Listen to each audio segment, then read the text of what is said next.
जय हिंद साथियों, जो हमने 5 वीवीआई क्लास का सीरीज स्टार्ट किया था उसमें से 4 क्लास आपका कंप्लीट हो चुका है। आज आपका लास्ट क्लास चलेगा 5वां। तो आप लोग पूरा सेट को लगाइएगा। इसमें टोटल 50 सिलेक्टेड क्वेश्चंस है और 50 में से आप कितने क्वेश्चन सही कर पाते हैं ये आपको सेशन के लास्ट में कमेंट करके बताना है। तो आज के क्लास का पहला क्वेश्चन देखिए, प्रथम भाषाई राज्य जिसे बनाया गया था बताइए कौन सा है? केरल, तमिलनाडु, आंध्र प्रदेश या फिर महाराष्ट्र। चलिए क्वेश्चन नंबर 1 के लिए आप लोग आंसर बताइए। प्रथम भाषाई राज्य कौन सा है जिसे बनाया गया था? तो याद रखिएगा यह है आंध्र प्रदेश। यहाँ पर तीसरा वाला ऑप्शन आपका सही जवाब है आंध्र प्रदेश। चलिए अगला क्वेश्चन देखिए, कौन से गोलमेज सम्मेलन में महात्मा गांधी जी ने भाग लिया था? चलिए बहुत ही अच्छा क्वेश्चन है, बताइए इसका आंसर क्या होगा। कौन से गोलमेज सम्मेलन में महात्मा गांधी जी ने भाग लिया था? तो याद रखिएगा द्वितीय गोलमेज सम्मेलन जो कि 1931 में हुआ था, इसी गोलमेज सम्मेलन में महात्मा गांधी जी ने भाग लिया था। तो यहाँ पर आंसर क्या होगा? दूसरा वाला ऑप्शन। प्रथम गोलमेज सम्मेलन कब हुआ था? 1930 में, दूसरा 1931 में और तीसरा कब हुआ था? 1932 में। तो तीनों डेट को आपको ध्यान रखना है। चलिए आगे देखिए, इलाहाबाद स्तंभ शिलालेख किसने बनवाया था? और किसी भी क्वेश्चन में डाउट हो तो आप लोग तुरंत कमेंट करके पूछ सकते हैं। तो यहाँ पर इस क्वेश्चन का सही जवाब है हरिसेन ने बनवाया था इलाहाबाद स्तंभ शिलालेख। ठीक है, यहाँ पर फर्स्ट ऑप्शन आपका सही आंसर है। हरिसेन कौन था पूछा जाता है तो याद रखिएगा जो समुद्रगुप्त थे, ठीक है, समुद्रगुप्त के दरबारी कवि थे हरिसेन और इन्होंने ही इलाहाबाद स्तंभ शिलालेख की रचना करवाई थी। आगे देखिए, यदि राष्ट्रपति त्यागपत्र देना चाहे तो वो अपना त्यागपत्र किसे संबोधित करेंगे बताइए? तो सिंपल सा क्वेश्चन है, भारत के उपराष्ट्रपति को संबोधित करेंगे। और अगर भारत के उपराष्ट्रपति देना चाहे तो राष्ट्रपति को संबोधित करेंगे। आंसर यहाँ पर क्या होगा? दूसरा ऑप्शन। आगे देखिए, मिश्रित अर्थव्यवस्था का क्या अभिप्राय है बताइए?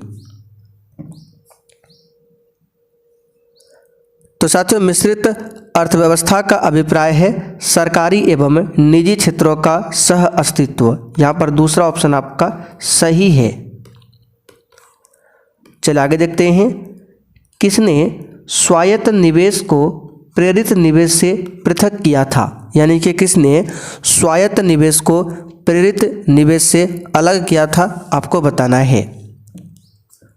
तो ये क्या था? सूम पीटर ने। फर्स्ट ऑप्शन यहाँ पर आपका सही जवाब है सूम पीटर ने। अगला क्वेश्चन देखिए, भारत में प्रथम जैव मंडल रिजर्व की स्थापना कहाँ पर हुई थी बताइए? भारत में प्रथम जैव मंडल रिजर्व की स्थापना कहाँ पर हुई थी? तो इसका सही जवाब है नीलगिरी में। ठीक है, 1986 में हुआ था नीलगिरी में। दूसरा वाला ऑप्शन यहाँ पर आपका सही है, ध्यान रखिएगा। आगे देखिए, कीमत विश्लेषण में समय तत्व किसने शुरू किया था? बिल्कुल सेलेक्टेड क्वेश्चन है और सेशन के लास्ट में आप सभी को बिल्कुल ईमानदारी पूर्वक अपना अपना स्कोर कमेंट करके बताना है। तो ये शुरू किया था अल्फ्रेड मार्शल ने। ठीक है, दूसरा वाला ऑप्शन आपका सही है अल्फ्रेड मार्शल। आगे देखिए, ब्लैक होल त्रासदी कहाँ पर घटी थी बताइए? ब्लैक होल त्रासदी कहाँ पर घटित हुई थी? तो कलकत्ता में। दूसरा ऑप्शन आपका सही जवाब है कहाँ पर घटी थी? तो कलकत्ता में घटी थी। आगे देखिए, भारतीय संविधान का कौन सा आर्टिकल निर्वाचन आयोग से संबंधित है? तो साथियों ये है अनुच्छेद 324। ये सब क्वेश्चन आपको करा चुके हैं। यहाँ पर चौथा ऑप्शन सही है। अनुच्छेद 352 में राष्ट्रीय आपातकाल है, जो कि देश में अब तक 3 बार लागू हो चुका है। आर्टिकल 356 में राष्ट्रपति शासन है और आर्टिकल 360 में वित्तीय आपातकाल है, और वित्तीय आपातकाल भारत में अभी तक एक बार भी लागू नहीं हुआ है। आगे देखिए, मीठे पानी का सबसे बड़ा जलाशय कौन सा है, बताइए। तो यहाँ पर इसका सही जवाब है ग्लेशियर है। फर्स्ट ऑप्शन सही है, ग्लेशियर। याद रखिएगा, बिल्कुल ऐसा ही क्वेश्चन एग्जाम में आपको देखने को मिलेगा। एलोरा में प्रसिद्ध शिव मंदिर का निर्माण किसने करवाया था, बताइए।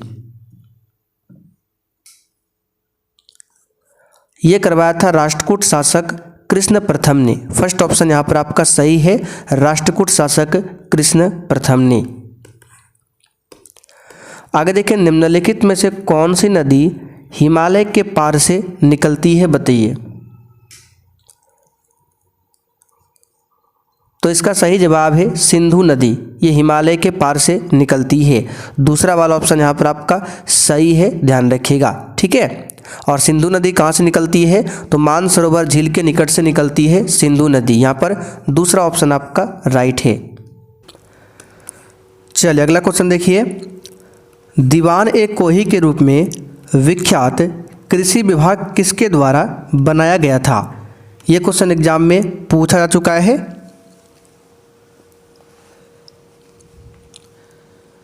तो यहाँ पर इसका सही जवाब क्या होगा, फटाफट से बताइए। तो इसका आंसर है मोहम्मद बिन तुगलक ने। पहला वाला ऑप्शन आपका सही जवाब है। कृषि विभाग का नाम क्या था, दीवान ए कोही, और इसका निर्माण करवाया गया था मोहम्मद बिन तुगलक के द्वारा। चलिए आगे देखिए, जहांगीर के शासनकाल के निम्नलिखित में से किस चित्रकार को नादिर उल अस्त्रा की उपाधि दी गई थी, बताइए। इस क्वेश्चन का आंसर क्या होगा। तो ये है मंसूर, ठीक है। मंसूर को उपाधि दी गई थी नादिर उल अस्त्रा। ये एक चित्रकार थे। दूसरा ऑप्शन सही है। आगे देखते हैं, संविधान का कौन सा अनुच्छेद मूल कर्तव्यों से संबंधित है। फटाफट से आंसर लगाते चलिए, कौन सा आर्टिकल मूल कर्तव्य से संबंधित है। तो अनुच्छेद 51A, और भाग पूछे तो भाग 4A। ये मौलिक कर्तव्य से संबंधित है।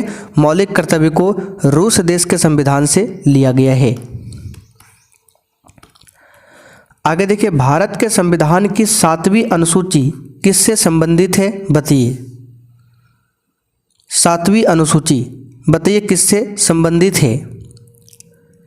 तो 7वीं अनुसूची जो है केंद्र और राज्यों के मध्य शक्ति के वितरण पर प्रकाश डालती है। तो संघ और राज्यों के बीच शक्ति का बंटवारा किया गया है 7वीं अनुसूची में। संविधान में टोटल 12 अनुसूची है। कितने हैं, 12 अनुसूची है।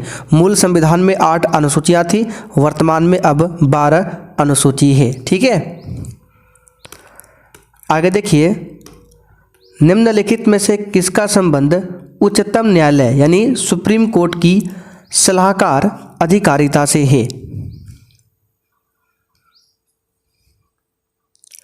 तो यहाँ पर इसका सही जवाब है कानून अथवा तथ्यों के बारे में राय मांगने वाले भारत के राष्ट्रपति से। चौथा ऑप्शन यहाँ पर आपका सही है। आगे देखिए, आधुनिक युग में अर्थव्यवस्था के क्षेत्र में होने वाली सबसे बड़ी क्रांति कौन सी थी। तो इसका सही जवाब है औद्योगिक क्रांति। दूसरा वाला ऑप्शन यहाँ पर सही है। और औद्योगिक क्रांति की शुरुआत सबसे पहले कहाँ पर हुई थी, तो इंग्लैंड में। आगे देखिए, नागार्जुन सागर परियोजना किस नदी पर है, बताइए। तो साथियों, नागार्जुन बांध जो है कृष्णा नदी पर है और इसका निर्माण 1966 में पूरा हुआ था। तीसरा वाला ऑप्शन आपका सही है, कृष्णा नदी। चलिए आगे देखिए, क्वेश्चन नंबर 21। किसने कहा ग्राहक हमारी दुकान में आने वाला सबसे महत्वपूर्ण व्यक्ति है, वह हम पर निर्भर नहीं हम उन पर निर्भर है। बताइए कथन किनका है। आंसर है महात्मा गांधी का कथन है। फर्स्ट ऑप्शन आपका सही है, महात्मा गांधी। किसने कहा कार्यपालिका में ऊर्जा होनी चाहिए तो विधायिका में दूरदर्शिता, जबकि न्यायपालिका में सत्य के प्रति निष्ठा और संयम हो? बताइए कथन किसका है?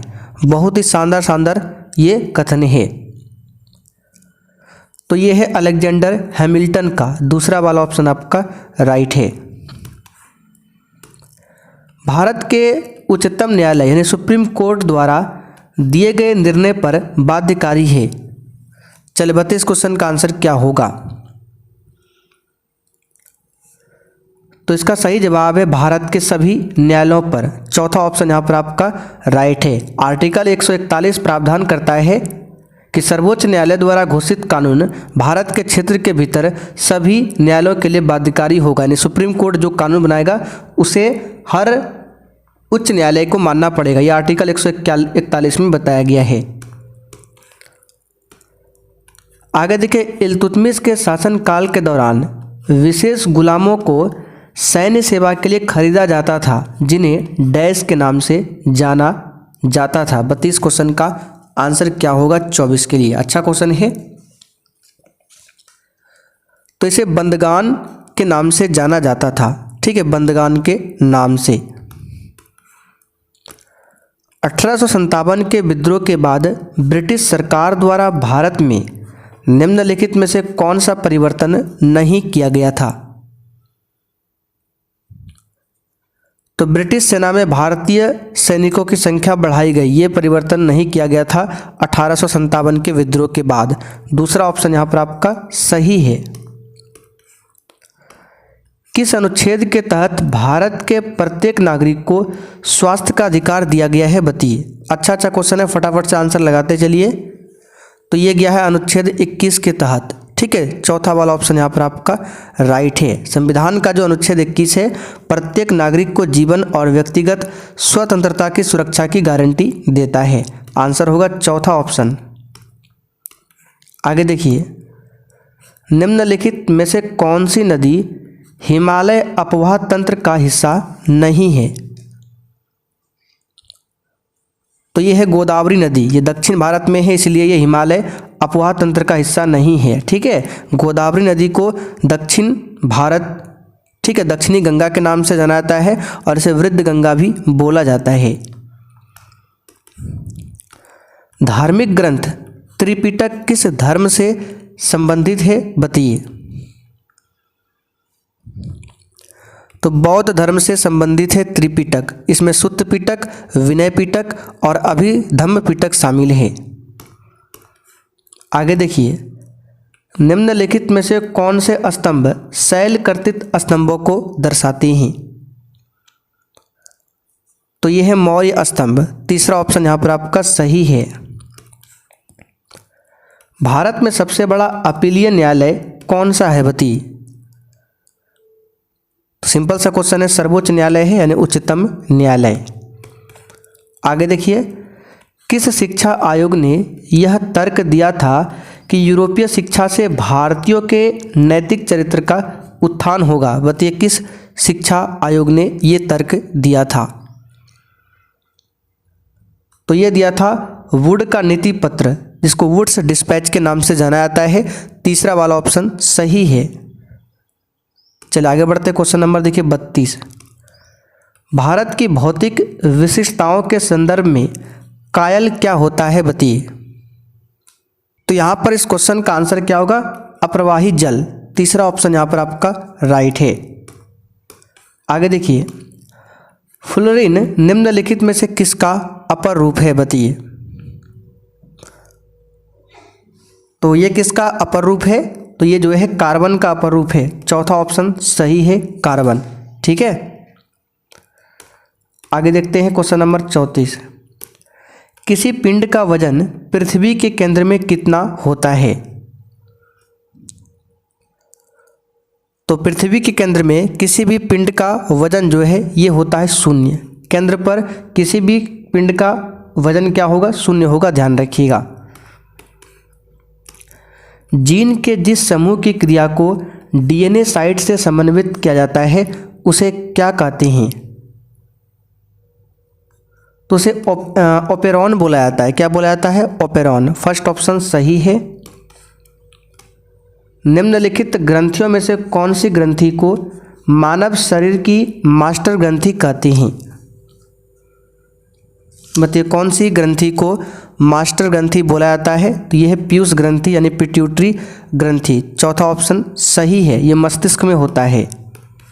आगे देखिए, निम्नलिखित से मेंढकों में रूपांतरण को नियंत्रित किया जाता है। बताइए किसके द्वारा? तो इसका सही जवाब है किसके द्वारा? बताइए। तो रूपांतरण को जो नियंत्रित किया जाता है वो थायरॉक्सिन के द्वारा। चौथा ऑप्शन यहाँ पर आपका सही है, थायरॉक्सिन के द्वारा। अगला क्वेश्चन देखिए, कोशिकाओं में सबसे प्रचुर मात्रा में अणु होते हैं जो कुल कोशिका द्रव्यमान का 70% या उससे अधिक होते हैं। बताइए क्या?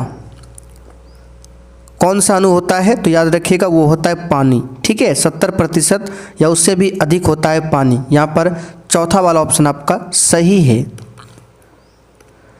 आगे देखिए, दंत इनामेल निम्नलिखित में से बनता है। बताइए किससे? दंत इनामेल किससे बनता है? तो यहाँ पर इसका सही जवाब है कैल्शियम फॉस्फेट से। तीसरा वाला ऑप्शन आपका सही है। और दांत का जो सबसे ऊपरी परत है उसको बोला जाता है इनामेल। ठीक है, आगे बढ़ते हैं। क्वेश्चन नंबर देखिए 40। किस गैस को उसकी ठोस अवस्था में शुष्क बर्फ के नाम से जानते हैं? बताइए इस क्वेश्चन का आंसर क्या होगा? तो कार्बन डाइऑक्साइड के रूप में जाना जाता है। ठीक है, किस गैस को उसकी ठोस अवस्था में शुष्क बर्फ? तो ठोस कार्बन डाइऑक्साइड को ही शुष्क बर्फ कहा जाता है। आगे देखिए, रक्त में ग्लाइकेटेड हीमोग्लोबिन का स्तर कई कारकों से प्रभावित होता है। निम्नलिखित में से कौन सा उनमें से एक नहीं है? बताइए। तो याददाश्त जाना ये इसका कारण नहीं है। रक्त में ग्लाइकेटेड हीमोग्लोबिन का स्तर कई कारकों से प्रभावित होता है, उसमें से कौन सा एक नहीं है? याददाश्त का जाना। ठीक है, बाकी रक्त की कमी, आयरन की कमी, गर्भावस्था, ये सब हो सकता है। तीसरा ऑप्शन राइट है। आगे देखिए, विद्युत चुंबकत्व की खोज किसने किया था? बताइए। तो साथियों, विद्युत चुंबकत्व की खोज जो है ये ऑरस्टेड ने किया था। यहाँ पे देखिए हैंस क्रिश्चियन ऑरस्टेड दिया हुआ है। पहला वाला ऑप्शन सही है। चलिए आगे देखिए, अरविंदो घोष का जन्म कलकत्ता में डैश को हुआ था। बताइए कलकत्ता में कब हुआ था अरविंदो घोष का जन्म? 15 अगस्त 1872 को। तीसरा वाला ऑप्शन यहाँ पर आपका सही है। ठीक है, किस परिवार में हुआ था? तो बंगाली कायस्थ परिवार में। ठीक है, यहाँ पे लिख देते हैं बंगाली कायस्थ परिवार में अरविंदो घोष का जन्म हुआ था। जालियांवाला बाग हत्याकांड, जिसे अमृतसर नरसंहार के रूप में जाना जाता है, पंजाब के अमृतसर के जालियांवाला बाग में डैश को हुआ था। यानी जालियांवाला बाग हत्याकांड किस तिथि को हुआ था? तो 13 अप्रैल 1919 को। ये क्वेश्चन कई बार आपको बता चुके हैं। आगे देखते हैं क्वेश्चन नंबर 46। मोहनदास करमचंद गांधी को 1915 में दक्षिण अफ्रीका में एम्बुलेंस सेवाओं में उनके योगदान के लिए पेंस हर्ट्स के द्वारा केसर-ए-हिंद पुरस्कार से सम्मानित किया गया था। चलिए बताइए किसके द्वारा दिया गया था? तो यहाँ पर इसका सही जवाब है लॉर्ड हार्डिंग। दूसरा ऑप्शन यहाँ पर आपका राइट है, ध्यान रखिएगा, लॉर्ड हार्डिंग। रावी नदी का वैदिक नाम क्या है? बताइए। चलिए इस क्वेश्चन का आंसर बताइए फटाफट से। रावी नदी का वैदिक नाम क्या है? तो यहाँ पर इसका सही जवाब है परुस्नी नदी। दूसरा ऑप्शन सही है, परुस्नी नदी। आगे देखिए, डैश ने महाकाव्य रामचरितमानस की रचना किया था। बताइए रामचरितमानस की रचना किसने किया था? आंसर है गोस्वामी तुलसीदास ने। और रामायण के लेखक कौन है? तो वाल्मीकि जी। कुंभ मेला हर तीसरे वर्ष 4 स्थानों में से एक स्थान पर बारी बारी से आयोजित होता है। निम्नलिखित में से कौन सा इन स्थानों में से एक नहीं है? तो 4 स्थान कहाँ का लगता है? इलाहाबाद जिसे प्रयागराज कहता है, दूसरा हरिद्वार, ठीक है, हरिद्वार हो गया, तीसरा नासिक, चौथा उज्जैन। इसमें से पूना नहीं आता है, चौथा ऑप्शन सही है। आगे देखते हैं लास्ट क्वेश्चन। भारत में उच्च न्यायालय की प्रथम महिला मुख्य न्यायाधीश कौन थी? उच्च न्यायालय, हाई कोर्ट। आंसर है लीला सेठ, तीसरा वाला ऑप्शन यहाँ पर आपका सही जवाब है। दिल्ली उच्च न्यायालय की पहली महिला न्यायाधीश बनी थी लीला सेठ, तीसरा ऑप्शन यहाँ पर आपका राइट है, ध्यान रखिएगा। तो साथियों आज का सेट यहीं पर कंप्लीट होता है। तो जो हमने 5 VVI क्लास का सीरीज स्टार्ट किया था, आज आपका 5 क्लास कंप्लीट हुआ और 5 क्लास का PDF आंसर के साथ एप्लीकेशन पर अपलोड कर दिया गया है। यह हमारा व्हाट्सअप नंबर है 9631887058। क्लास का PDF, 1 लाइनर GK GS का नोट्स, क्वेश्चन बैंक कुछ भी चाहिए तो इस पर मैसेज करके आप लोग बता सकते हैं।